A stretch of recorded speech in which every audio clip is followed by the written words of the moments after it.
Bonjour à tous, je suis Mascarade et vous regardez un nouvel épisode de 5 minutes d'histoire. Aujourd'hui, on va parler de bouffe. Aujourd'hui, on va parler de chef. Aujourd'hui, on va parler de Philippe Etchebest. Non, c'est pas vrai. Oh merde! Oh, c'est con ça! Désolé Philippe, aujourd'hui, on va s'intéresser à Antonin Carême, le roi des chefs et le chef des rois.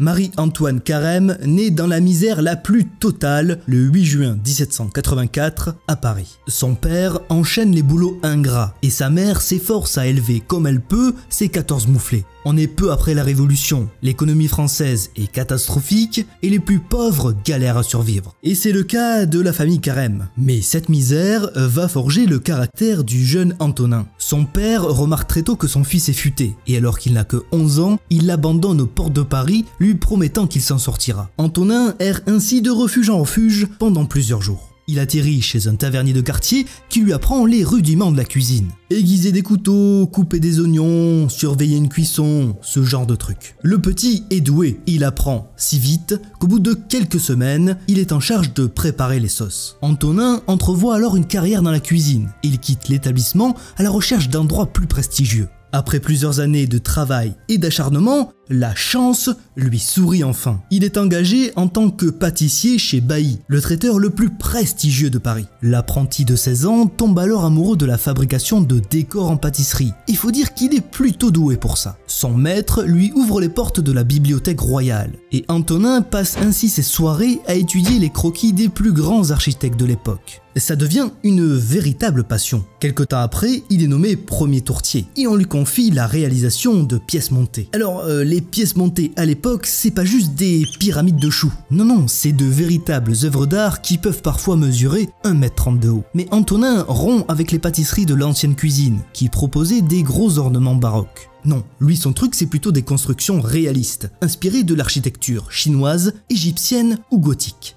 Antonin devient un véritable crack en matière de pièces montées. Il ouvre sa propre pâtisserie dans la rue de la Paix en 1802. Sa renommée est faite et il est contacté pour travailler pour le ministère des Relations extérieures dirigé par Talleyrand. Talleyrand, qui est à l'époque ministre du premier consul, Napoléon Bonaparte, a conservé certaines traditions de la monarchie française, et notamment celle des grands banquets. Il pratique alors la diplomatie de la bouche. Et oui, c'est bien connu, un bon repas apaise toutes les relations compliquées. Antonin Carême participe alors à la préparation de grands dîners mondains, avec des décors somptueux sur les tables et le service à la française. Le service à la française, c'est le fait de servir ensemble les pièces de tout un service, comme un gros buffet quoi.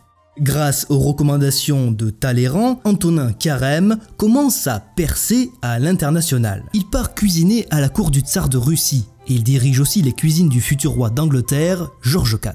En 1821, il se pose un peu à Vienne, où il cuisine pour l'empereur d'Autriche. Et c'est à Vienne qu'il met au point le dress code du cuisinier. Il glisse un rond de carton dans un bonnet de coton et invente ainsi la toque, qui selon lui confère plus de prestance à ses marmitons. La toque blanche deviendra un élément indispensable du cuisinier et sera adoptée dans tout Vienne et très vite dans le tout Paris. Après ça, il part en tournée en Europe et les gens se jettent sur ses délicieuses recettes. Parmi eux, le peintre Delacroix et le compositeur Chopin qui ont la chance de goûter au vol au vent un nouveau plat tout juste inventé par Carême. Chez lui, l'esthétique des plats est primordiale, il faut que ça soit bon et beau. Il met ainsi l'accent sur la décoration de la table et donne des noms d'artistes à ses plats. Le potage Lamartine ou le potage Victor Hugo par exemple, très poétique. Il fait aussi accompagner ses plats par des morceaux de musique qu'il choisit lui-même. Rien n'est laissé au hasard. Enfin, vers la fin de sa vie, il commence à écrire des livres de recettes qui se vendent comme des petits pains.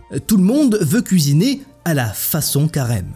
Mais toute cette vie de travail acharné lui a ruiné la santé. En plus du stress et de la fatigue, son corps est empoisonné par les vapeurs toxiques des fourneaux qu'il n'a jamais quittés. Il tombe malade et meurt le 12 janvier 1833 à l'âge de 48 ans. Antonin Carême est alors considéré par ses pairs comme le maître incontesté de la cuisine française. En proposant une cuisine simplifiée mais artistique et en mettant à l'honneur les produits de saison, il a révolutionné la cuisine de son temps. Et ainsi se termine l'histoire d'Antonin Carême, le fondateur de la cuisine bourgeoise du 19e siècle. J'espère que ça vous a plu. Et rappelez-vous, pour une vidéo réussie, ajoutez-y des abonnements, saupoudrez-la de commentaires et recouvrez-la de tout plein de likes. Faites revenir environ 5 minutes dans l'algorithme et le tour est joué. Sur ce, je vous laisse à votre popote et je vous dis à la prochaine pour d'autres épisodes de 5 minutes d'histoire. Salut!